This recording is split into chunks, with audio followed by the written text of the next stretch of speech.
Discipline को हिंदी में क्या बोलेंगे?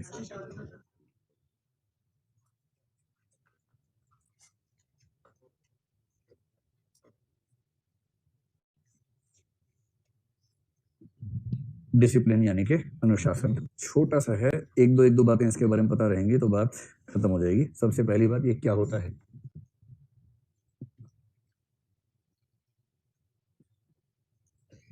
ठीक, आपके मन में आएगा क्यों होता है, नंबर 2 पे लिखो। तो इसमें क्यों नहीं, इसमें क्या होता है ना। फिर इसके प्रकार क्या हो सकते हैं, जैसे क्लास में डिसिप्लिन, क्लास के बाहर डिसिप्लिन, है ना, ऐसे कई प्रकार हो सकते हैं इसके। तीसरा हो सकता है कि इसका जीवन में महत्व क्या है, अगर है तो इसका महत्व क्या है, यानी इससे फायदे क्या है, लाभ क्या है। फिर एक हो सकता है इससे नुकसान क्या क्या है। डिसिप्लिन से कोई नुकसान होता है कि नहीं होता है? होता है ना। क्या नुकसान होता है?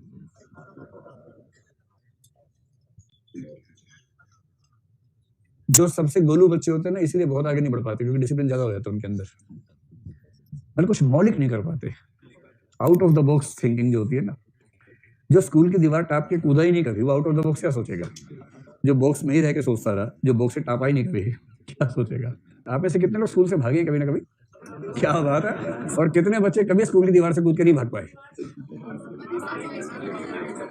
ऐसे लोग हाथ खड़ा कर लें जिन्होंने कॉलेज के जीवन में जितनी क्लास आपने की उससे ज्यादा नंबर में बंक की, ऐसे लोग हाथ खड़ा करें। बहुत बढ़िया, बस आप ही लोगों से देश को उम्मीद है, बस आप ही लोग देश को आगे बढ़ाएंगे। Very good, very good. चलिए इसमें चलिए। अनुशासन एक वर्च्यू है, वह सद्गुण। तो अनुशासन एक वर्च्यू है, और वर्च्यू बेसिकली क्या होता है? मूल्य होता है। जो मूल्य आत्मसात हो जाए वो वर्च्यू हो जाता है। तो अनुशासन वह सद्गुण है जिससे क्या होता है, जिसके तहत जो हमें एक विशेष तरीके से व्यवहार करना सिखाता है। कैसे? वह सद्गुण जो व्यवहार करना सिखाता है। कैसा व्यवहार करना सिखाता है? वह व्यवहार जो नियमों, रूल्स हैं, रेगुलेशंस हैं, एक्सपेक्टेशंस हैं, और जो भी कानून है, जो नियमों, कानूनों, और क्या शब्द हो सकता है, प्रोसीजर को क्या बोलेंगे, प्रक्रिया, जो नियमों, कानूनों और प्रक्रियाओं से सुसंगत हो।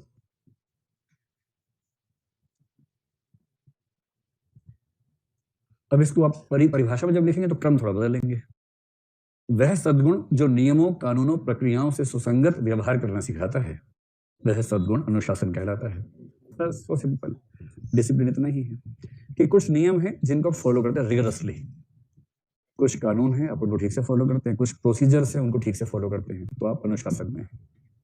सिंपल, ठीक। अनुशासन में जो व्यवहार है, उस व्यवहार में दोनों पक्ष होते हैं। व्यवहार का मतलब है कुछ करना और कुछ न करना, दोनों चीजें। यानी नियमों के तहत करेंगे, और नियम ये भी बता दिए क्या नहीं करना है। नियम अगर बताता है कि ये नहीं करना है तो वो नहीं करेंगे। तो व्यवहार के दोनों पक्ष हैं, जो कृत्य में व्यक्त होगा वो भी, और जो कृत्य में व्यक्त नहीं होगा, यानी कि अकृत्य होगा वो भी। दोनों प्रकार के व्यवहार इसमें शामिल है। स्पष्ट हुआ? ठीक है भाई, ये हो गया अनुशासन का मतलब। अब देखो अनुशासन के प्रकार कौन कौन से हैं। अनुशासन के प्रकार सबसे सामान्य 2 माने जाते हैं, और अगर आप 2 आधारों पर देखना चाहें, जबरदस्ती करना चाहें, तो 4 मान सकते हैं।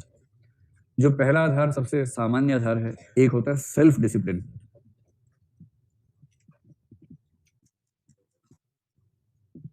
सेल्फ डिसिप्लिन, इसे क्या बोलेंगे? स्व अनुशासन, स्व अनुशासन या आत्म अनुशासन। आत्म अनुशासन भी चलता है, प्रसिद्ध शब्द है। और दूसरा होता है इम्पोज्ड डिसिप्लिन। आप कहने के लिए कह सकते हैं पर अनुशासन। तो पहली बात, प्रकारों में पहला प्रकार है सेल्फ डिसिप्लिन और इम्पोज डिसिप्लिन। स्व यानी आत्म अनुशासन, और आरोपित, बड़ा अच्छा शब्द है भाई, वेरी गुड। आरोपित अनुशासन, क्या बात है, जबरदस्त। आरोपित अनुशासन, और ये हो गया आत्म अनुशासन। ठीक है। तो ये बताइए कि व्यक्ति के जीवन की शुरुआत में इनमें से कौन सा होता है? तो प्रायः बचपन में सिखाया जाता है, तो वो होता है आरोपित अनुशासन। और ये सिखाने के 2 ही तरीके, स्टिक एंड कैरेट।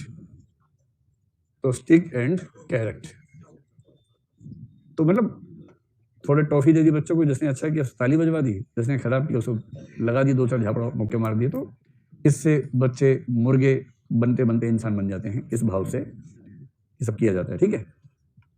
एक उम्र के बाद देखिए, बहुत छोटे बच्चे में सेल्फ डिसिप्लिन अगर है तो बहुत चिंता की बात है। और मैं इसलिए बार बार गोलू बच्चों को बहुत विरोध करता हूँ। गोलू वो है जो बचपन से ही अनुशासित हो जाता है, आप अनुशासित हो जाता है। सेल्फ डिसिप्लिन कैसे आता है, इसे महात्मा गांधी और मार्क्स दोनों ने एक कंसेप्ट दिया है। इस कंसेप्ट का इस्तेमाल कहीं करना हो तो जीवन में कर लीजिएगा। इसको बोलते हैं एनलाइटेंड सेल्फ इंटरेस्ट। अब ये मत कहना बड़ा लिखो, इससे बड़ा नहीं हो सकता। Enlightened, ENLIGHTENED, enlightened, enlightened self interest. इसके लिए हिंदी में जो शब्द चलता है वो है प्रबुद्ध स्वहित। आपने एक शब्द सुना है, अराजकतावाद, अनार्किज्म। अनार्किज्म वो विचारधारा है जिसके लोग मानते हैं कि राज्य को होना ही नहीं चाहिए। राज्य, शासन तंत्र, व्यवस्था, ये सब बकवास चीजें हैं, ये सब नहीं होनी चाहिए। तो उनसे, जैसे महात्मा गांधी अनार्किस्ट हैं, कार्ल मार्क्स अनार्किस्ट है, दोनों अनार्किस्ट लोग हैं। मार्क्स हिंसा के माध्यम से राज्य को खत्म करना चाहता है, गांधी जी शांति से खत्म करना चाहते हैं, लेकिन दोनों मानते हैं कि राज्य को नहीं होना चाहिए। और राज्य क्यों ना हो, उसके तर्क दोनों के अलग अलग हैं। मार्क्स मानता है कि राज्य शोषक वर्ग के हाथ की कठपुतली है, वो शोषण बढ़ाता है। महात्मा गांधी मानते हैं कि राज्य व्यक्ति की जो आत्मिक स्वाधीनता है उसको बाधित करता है, इसलिए राज्य नहीं होना चाहिए। लेकिन दोनों में एक बात की सहमति है, क्योंकि हम सोचते हैं ना कि राज्य के बिना काम कैसे चलेगा, जब पुलिस नहीं होगी, सेना नहीं होगी, सरकार नहीं होगी, काम कैसे चलेगा, नियम कैसे काम करेंगे। इसका उत्तर दोनों के पास एक ही है। दोनों के पास मतलब सबके पास एक ही, जो भी एनार्किस्ट हैं, वो ये है। इसको वो एग्जाम्पल लेते हैं ह्यूमन बींग्स का, और वो एग्जाम्पल आप अपने जीवन से भी देख सकते हैं। आप में से कुछ बच्चे ऐसे जरूर होंगे जिनको बचपन में पढ़ाना उनके माँ बाप के लिए एक जटिल और श्रमसाध्य कार्य रहता होगा। छठी का दूध याद आ जाता होगा पेरेंट्स को बच्चों को पढ़ाने में, होमवर्क करवाने में। कितने बच्चे ऐसे हैं आप में से जिन्होंने पेरेंट्स को छठी का दूध याद दिलाया है? हाँ हाँ, बहुत बढ़िया। पढ़ाने के लिए बिठाया तो मुंह लटका के बैठ गए, किताब सामने रखी है, ऐसे ऐसे कर रहे हैं, लो पढ़ा लो। पेरेंट्स तो आपको और किताब को प्रकाश की उपस्थिति में आमने सामने ला सकते हैं मैक्सिमम, इससे ज्यादा क्या कर लेंगे।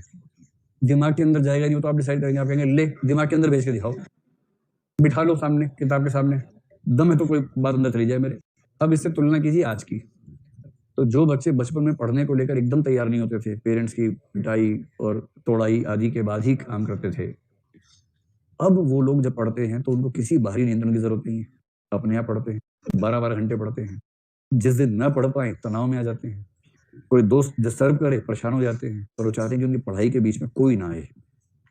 इसका मतलब सिर्फ इतना हुआ कि पहले उनको अपने हित की सही पहचान नहीं थी। पेरेंट्स यही तो कह रहे थे कि बेटा पढ़ लो, पढ़ाई काम आएगी, लेकिन तब बच्चा नहीं समझता, उसको लगता है अजीब टाइप के लोग हैं, सारा मजा आ रहा है खेलने में, कह रहे पढ़ाई काम आएगी, तो बच्चा नहीं समझ पाता इस बात को। लेकिन अब आपको रियलाइज हो गया कि दरअसल पढ़ाई काम आएगी ठीक से। और जैसे ही प्रबुद्ध होकर आपने अपने हित को पहचान लिया, बाहरी अनुशासन की, आरोपित अनुशासन की जरूरत खत्म हो गई, आप आत्म अनुशासन की स्थिति में आ गए। अब पेरेंट्स उल्टा बोलते होंगे कि बेटा इतना मत पढ़ो, आंख के नीचे झाई पड़ जाएगी बेटा, शादी नहीं होगी बेटा, कम पढ़ो बेटा, लाइट ठीक रखो बेटा, 8 घंटे काफी है बेटा, इतना मत पढ़ो, पढ़ पढ़ के दुबली हो गई हो बेटा। अब पेरेंट्स ये बोलते होंगे, क्योंकि पहले चिंता थी कि पढ़ नहीं रही है, अब चिंता है कि छोड़ नहीं रही किताब को, क्योंकि अब आप प्रबुद्ध स्वहित के बिंदु पर आ गए। बात समझ में आ गई? जब व्यक्ति में प्रबुद्ध स्वहित की पहचान आ जाती है, और जैसे ये शब्द लिखो, जिक्र कर देना कि महात्मा गांधी ने कहा है कि जब व्यक्ति को प्रबुद्ध स्वहित की पहचान हो जाती है तो उसके अंदर आत्म अनुशासन अपने आप विकसित हो जाता है, सेल्फ डिसिप्लिन। इसलिए सेल्फ डिसिप्लिन लाने के लिए केवल एक सेंस ऑफ अंडरस्टैंडिंग, एक समझदारी की जरूरत है। व्यक्ति को समझ में आ जाए कि ये काम मेरे पेरेंट्स के हित में नहीं है, मेरे हित में है, ये मेरे टीचर के हित में नहीं है, ये मेरे हित में है। और जैसे ही ये समझ में आता है कि मेरे हित में है, आमतौर पर व्यक्ति अनुशासित हो जाता है। इसी को कहते हैं मैच्योरिटी। मैच्योरिटी के 50 लक्षणों में से एक ये भी है कि ये समझ में आ जाए कि जिस बात पर पेरेंट्स बल दे रहे थे उसका फायदा उनको नहीं मिलेगा, मुझे मिलेगा। ये रियलाइज होता है, अनुशासन आता है। दूसरे स्तर पे कहना हो तो आप कह सकते हैं, एक होता है डिसिप्लिन पर्सनल लाइफ में, एक होता है प्रोफेशनल लाइफ में। तो डिसिप्लिन इन पर्सनल लाइफ, निजी जीवन में अनुशासन, और डिसिप्लिन इन प्रोफेशनल लाइफ, व्यावसायिक जीवन में अनुशासन। पर्सनल लाइफ के अनुशासन का मतलब क्या हुआ? जैसे सुबह कितने बजे उठना है, आप लोगों का उठने का समय फिक्स रहता है या रोज रैंडम चलता है? फिक्स रहता है ना। कि एक टाइम फिक्स है, सुबह 5 बजे या सुबह 6 बजे, जो भी है, बेशक सुबह 11 बजे ही, लेकिन फिक्स है। अगर फिक्स रहता तो डिसिप्लिन होगा। ऐसे ही भोजन को लेकर नियम, कि भोजन का समय, भोजन की मात्रा, भोजन की गुणवत्ता, कि सात्विक भोजन करना, सात्विक करना है, मुर्गा और ये सब नहीं खाना है, सात्विक भोजन करना है, चटपटा नहीं खाना है, चाट पकौड़े नहीं खानी, मिर्च नहीं खानी है। सबसे मुश्किल है पढ़ाई संबंधी नियम, पढ़ाई का टाइम टेबल। तो जो व्यक्ति उठना, सोना, भोजन, भोजन की गुणवत्ता वगैरह, और इन सब के बाद एक चीज और जीवन में है, वो है एक्सरसाइज करना, शारीरिक श्रम। और शारीरिक श्रम के अलावा एक होता है, अगर किसी को योग या प्राणायाम या ध्यान आदि का भी नियम है, रोज आधा घंटा ध्यान रखना है, आंख बंद करके ध्यान में डूब जाना है।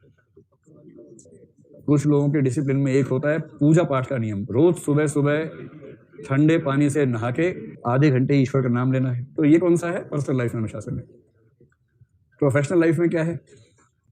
प्रोफेशनल लाइफ में पहला है टाइम, यानी पंक्चुअलिटी, सही समय पर ऑफिस पहुंचना।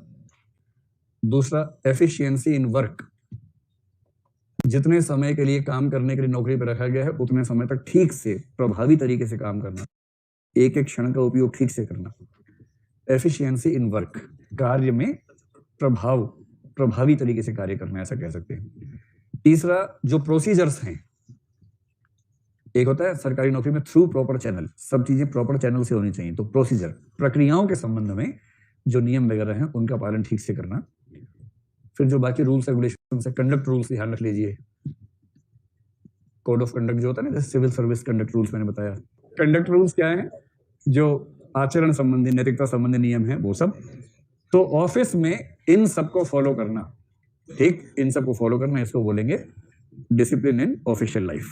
चलिए, इसके बाद इसका महत्व क्या है, इसका फायदा क्या क्या है? इसका फायदा क्या होता है, देखिए, इसको हम पर्सनल प्रोफेशनल में बांट के देखते हैं, ऐसे देख लेते हैं क्या क्या फायदे होते हैं। ठीक है, डिसिप्लिन का पहला फायदा है कि प्रोडक्टिविटी बढ़ जाती है। जल्दी से बताओ हिंदी में क्या बोलेंगे इसको? उत्पादकता, क्योंकि आप नियमबद्ध तरीके से काम करते हैं, इसलिए आपकी एफिशिएंसी, प्रोडक्टिविटी, समय आपको ठीक से मिलता है, फिर प्रभावी तरीके से काम हो पाता है। तो कुल मिला के उत्पादकता, चाहे पर्सनल लाइफ हो चाहे प्रोफेशनल लाइफ हो, दोनों में बढ़ जाती है। पर्सनल लाइफ में इसका एक बेनिफिट होता है हेल्थ के स्तर पर, जिसका रूटीन फिक्स है। रूटीन की वजह से आमतौर पर ऐसा मानते हैं कि हेल्थ ठीक रहती है, क्योंकि आपको पता ही है कि एक बायोलॉजिकल क्लॉक काम करती है। अगर वो बायोलॉजिकल क्लॉक आपकी वेल एडजस्टेड है तो आप हमेशा सहज रहेंगे, स्वस्थ रहेंगे। तो ये बेनिफिट है। ऑफिस की लाइफ में इसका एक फायदा हो सकता है कि जो वर्क कल्चर है ऑफिस की, ऑर्गेनाइजेशनल कल्चर है, वो कल्चर अपने आप में प्रमोट होती है। एक better work culture, work culture को हिंदी में बताओ क्या बोलेंगे? कार्य संस्कृति। तो जिस ऑफिस में सब लोग डिसिप्लिन होते हैं वहां कार्य संस्कृति बेहतर होती है, और ये पूरे ऑफिस के लिए, प्रोडक्टिविटी के लिए अच्छा रहता है। इसके नुकसान क्या क्या है डिसिप्लिन के? डिसिप्लिन का पहला नुकसान है कि इससे व्यक्ति की क्रिएटिविटी और इनोवेटिवनेस मर जाती है। जो ज्यादा डिसिप्लिन होता है उसकी क्रिएटिविटी को खतरा होने लगता है। जैसे आप उससे पूछें कि स्कूल की दीवार कैसे टाप सकते हैं, सोच नहीं पाएगा इसके बारे में, क्योंकि उतना क्रिएटिव है ही नहीं। जो क्रिएटिव थे टाप के चले गए थे, जो वो भी देखे थे। तो क्रिएटिविटी और इनोवेटिवनेस, इसको यूं समझें, आपको जाना इंटेलिजेंस मैंने क्या कहा था कि हमारे जो न्यूरॉन्स के पाथ हैं फिक्स हो जाते हैं। जो डिसिप्लिन में रहेगा वो आमतौर पे एक जैसा काम दोहराएगा, जो हमेशा एक ही तरह से काम करेगा उसके न्यूरॉन्स के पाथ फिक्स हो जाएंगे। और न्यूरॉन्स का पाथ फिक्स होने का मतलब है कि किसी नए रूट से न्यूरॉन्स ट्रेवल करे, ये संभावना कम होगी। इसलिए फ्लूइड इंटेलिजेंस ऐसे लोगों में कम होगी, क्रिस्टलाइज ज्यादा होगी, और इसका मतलब नवाचार की उम्मीद ऐसे व्यक्तियों से करना मुश्किल हो जाएगा। और दूसरा, जो उसूल का बहुत ही पक्का होता है ना, ऐसे व्यक्तियों में फ्लेक्सिबिलिटी खत्म हो जाती है, रिजिडिटी बढ़ जाती है। असल में क्या होता है कि जब अनुशासन सिर पर चढ़ने लगता है, हावी हो जाता है, तब क्या होता है, तब व्यक्ति में फ्लेक्सिबिलिटी खत्म हो जाती है। फ्लेक्सिबिलिटी को हिंदी में क्या बोलेंगे? लचीलापन, लोचशीलता खत्म हो जाती है, व्यक्ति रिजिड हो जाता है ना। और जो व्यक्ति रिजिड है उस व्यक्ति के साथ क्या दिक्कत है कि वो खुद अपना दुश्मन हो जाता है। आपने ऐसे पीस देखे होंगे कि रात को 2 बजे सोएंगे तब भी बोलेंगे सुबह 4 बजे उठना है, नियम है, और एक दिन सुबह 4 बजे उठने के चक्कर में उठ ही गया। तो ये खतरा होता है, बहुत रिजिड होने से कभी कभी